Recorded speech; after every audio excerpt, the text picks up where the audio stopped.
nkwateko na driving permit nakatulira wano tevuuma kati obankola ntya osooka n'oteekamu ekisumuluzo oba onatandika emmotoka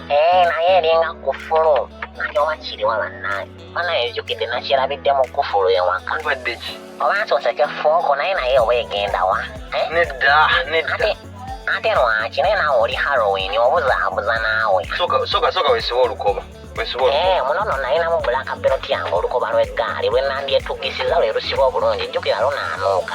sigamba lukoba lwa ggaali ate ogamba lulirwa oli ku mutto wakyabaki nze nno nali naluproductinga ddanga nalwerabira nti naye ono baluyita lukoba naawe sigenda kuddamu kuyigiriza mmotoka naawe oba byegamba tobikwata kale nsuubiza ngenda beera formation nga mbikwata ngamba nkole ntya osooka n'oteekamu ekisumuluzo teekamu ekisumuluzo wali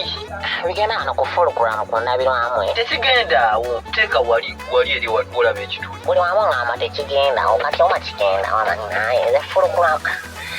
emmotoka yennyini terina kufulu oyinza teeka kisumuluzo oba ogamba wano wekigenda